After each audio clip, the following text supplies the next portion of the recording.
I told him to move on. I said it with a straight face, with a steady tone, as if I had finally made peace with everything between us. But the moment the words left my lips, something inside me cracked, and I've been bleeding from that wound ever since. We had been married for 6 years, together for nearly a decade. James was my safe place, the one who made me laugh when I wanted to cry, the one who believed in me when I didn't even believe in myself.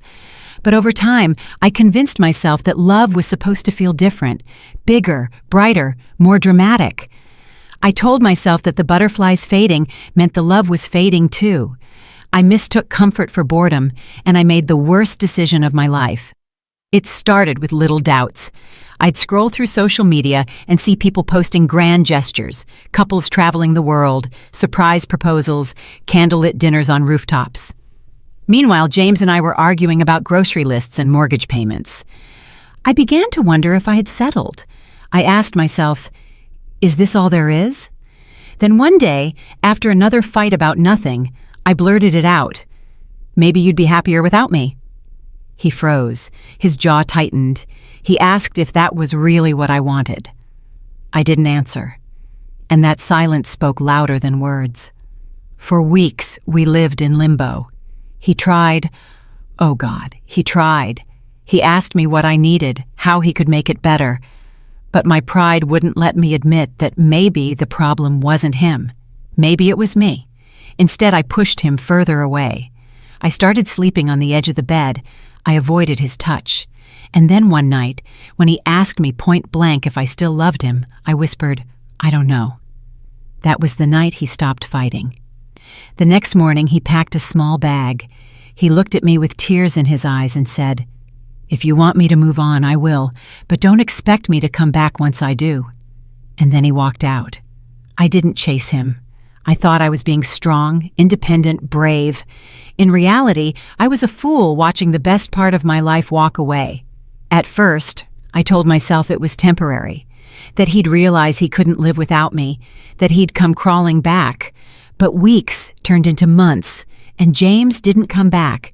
Instead, he started to glow. I saw it first on social media, a picture of him at a friend's barbecue, smiling so wide I barely recognized him.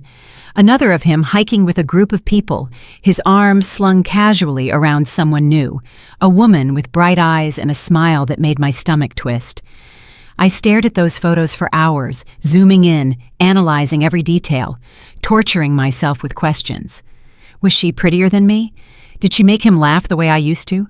Was she giving him the happiness I had convinced myself he couldn't give me? The more I watched, the more I unraveled. I became obsessed. I'd refresh his profile every hour, looking for new updates, new signs of the life he was building without me. And the more I saw, the clearer it became. He was happier without me. One night, I drove past his new apartment. I sat in my car across the street like some heartbroken ghost, watching the lights flicker inside. I saw shadows moving, heard faint laughter drifting out the window.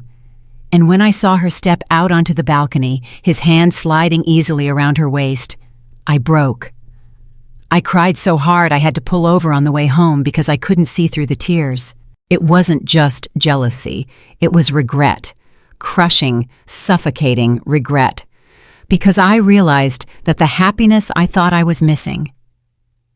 James had been giving it to me all along. I had just been too blind to see it. I remembered the small things, the way he always made sure my car had gas, the way he brewed my coffee exactly how I liked it, the way he rubbed my shoulders when I worked late at my desk.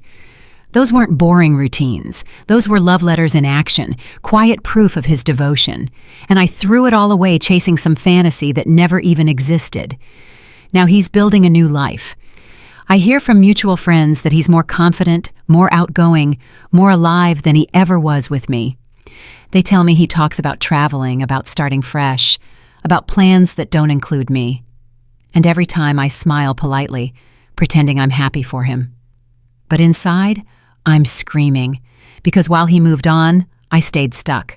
I tried dating. I thought maybe if I found someone else, I could fill the void. But every dinner, every kiss, every hand I held, it all felt empty. They weren't him. They didn't know the way I liked my pancakes slightly burnt, or the way I always needed the fan on to fall asleep, or the way I hummed when I was nervous. They didn't see me the way James did, and I hated myself for realizing too late that I already had what I was searching for. Now it's been a year since I told him to move on, a year since I watched him walk away, and I can't stop watching him still, through photos, through updates, through the grapevine of friends we used to share. It's like watching a movie where the hero gets his happy ending, except I'm not in it. Sometimes I draft messages I'll never send. I'm sorry. I was wrong. I still love you. But then I remember his last words. Don't expect me to come back once I do. And I know he meant it.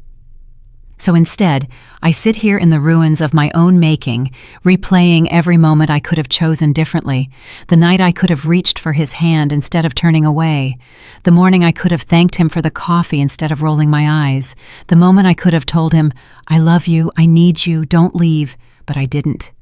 And now, he's gone. I told him to move on, and he did, and he's happier without me. And me? I'm stuck in the endless loop of watching a life I could have had play out in front of me, knowing it will never be mine again. If you're listening to this, take it from me. Don't confuse stability for stagnation. Don't mistake comfort for boredom. Because one day, you might wake up and realize the life you thought was dull was actually the love story you were too blind to appreciate. And by then, like me, you'll be left with nothing but regret and the haunting image of the person you loved smiling in someone else's arms.